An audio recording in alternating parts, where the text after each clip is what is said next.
Hey guys, the Earth Below here, and enjoying a lazy Sunday afternoon.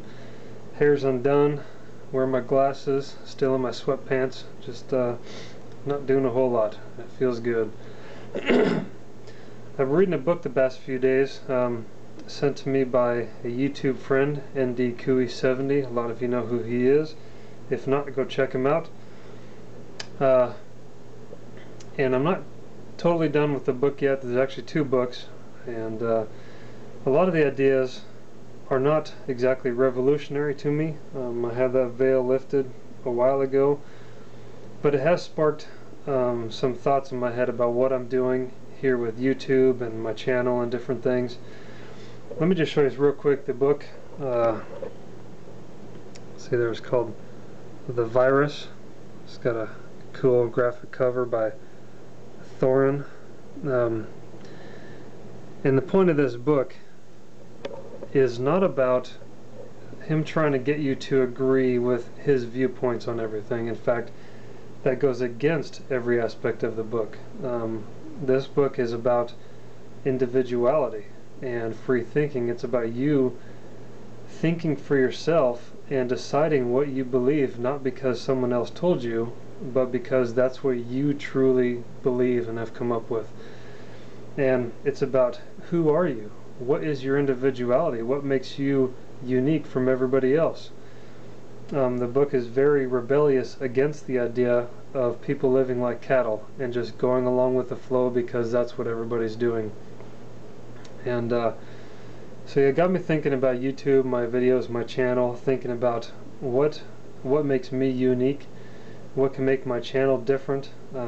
Not for the sake of just trying to pander and get more views, but it's about what am I doing that's different than anybody else? Am I trying to make videos that are like everybody else's? And just got me thinking and being convicted about that. So I've realized that my mind is a rather abstract mind, and my strength is not trying to do videos in a very straightforward fashion.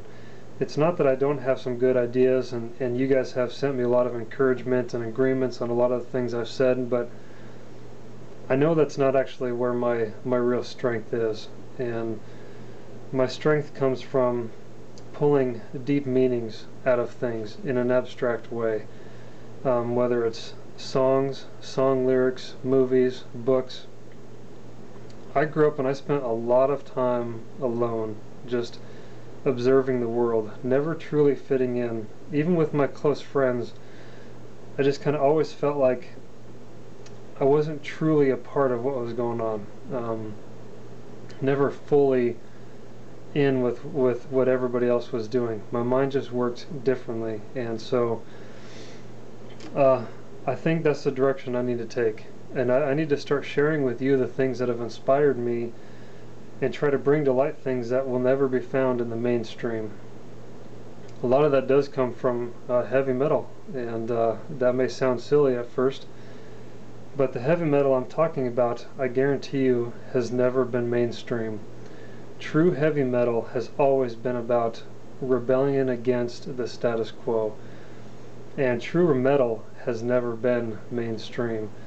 There was a time, maybe in the mid and late 80s, where metal became more popular, but usually it was by more mainstream bands and music. True heavy metal and true individual creativity has never been mainstream, and I want to bring a lot of those things out. I used to spend hours alone at home, closing my eyes and drifting to other worlds while I was listening to music. And I remember I'd have the speakers, you know, about 3 or 4 feet tall, and I would sit on the speakers and I would close my eyes and kind of gently rock back and forth while listening to music, and I would be living movies.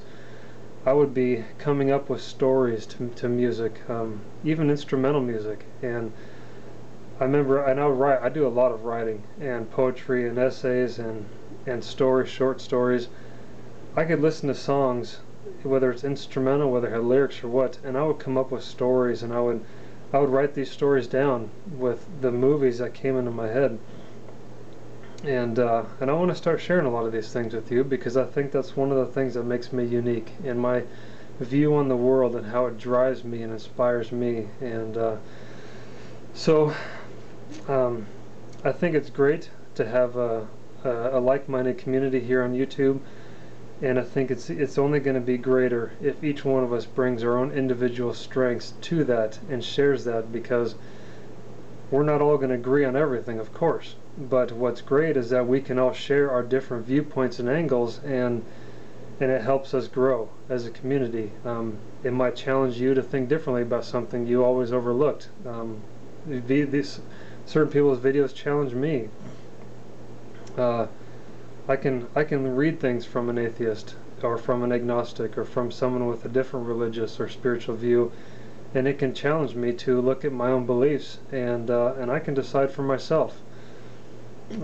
My true faith in God and Jesus will never be shaken. I know that without a doubt.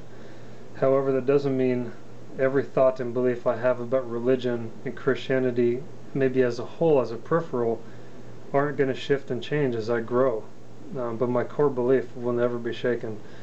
And I hope that you guys are challenging yourselves too, to find out and truly believe what it is you're espousing, and also strengthen what you truly believe, and bring that individuality and uniqueness to the things you do and the way you live your life. And I think it'll be nothing but for the betterment of your life and your family, and ultimately this would have a great positive impact in our country.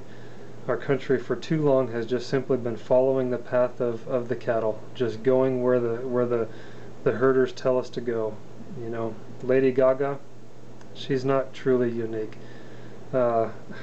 She's a very measured, calculated, and opportunistic person who is being pushed and managed and fed by those who capitalize on the people who can't think for themselves. I'm sorry, but it's true. It doesn't mean there's not a time for just fun, brainless music. You know, we all need that too. And but don't make the mistake of thinking she's an individual. You know, it's funny. I remember a time when I was in school, and you'd see the kids with.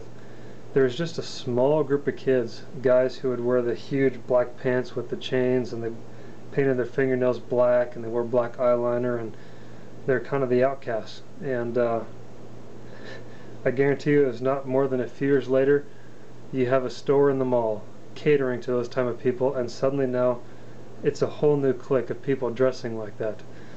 You know, the first kids that did that were unique and individuals, because they were doing something nobody else did. And then just came along the whole lot of the cattle who just dressed like it because it was supposedly cool. So what was once unique and individual now became status quo for another group of people. Smart-minded business people found a way to capitalize on it, and we just follow along.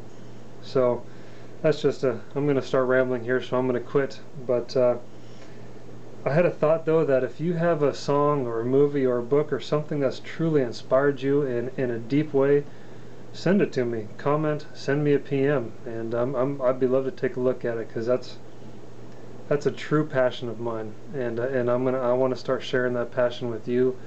And I thank you for your time.